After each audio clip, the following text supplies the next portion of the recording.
We're back with another very casual foundation try-on. I'm finally getting around to it.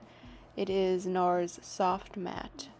And I didn't spend any money on it because I got a sample pack from Sephora. Thank goodness. So the first shade I am swiping on is Santa Fe M2, which has neutral undertones. Moving on to Stromboli with olive undertones. Looks yellowy, definitely. And then Vanuatu has neutral undertones again. And Barcelona looks like a really nice match over there, but I put a little bit more on the other side. And again, it kind of looks a little yellow, so unsure here. So I ended up just deciding on putting Santa Fe all over everywhere, even though it's definitely a little light for me.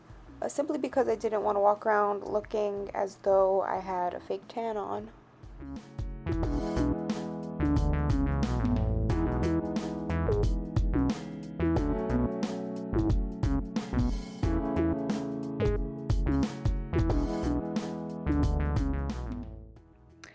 This is an up-close view with just the foundation on. It certainly looks a little dry on my face, even though I am a very oily person. My face will be lubricating itself again soon. I applied it with a sponge, which sheared it out a bit, I believe, because the coverage was definitely medium, but I wouldn't say full. A brush of your fingers would provide more coverage for sure, but by far I prefer using a sponge to put this foundation on because for me, it sets a bit too quickly for comfort using any other method. The fact that the sponge is a little wet gives me a little more buffer time and the ability to blend it out more.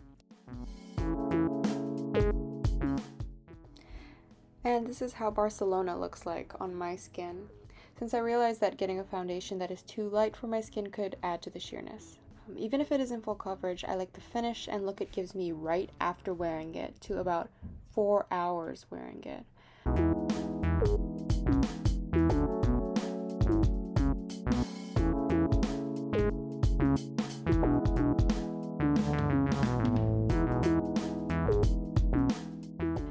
But after 8 to 10, as I will be showing you in the later clips, the oils of my face really lift the product off and it feels like it suspends the foundation in this weird oily medium, shearing it out but having it concentrate and pull into my pores and the depths of my acne scars.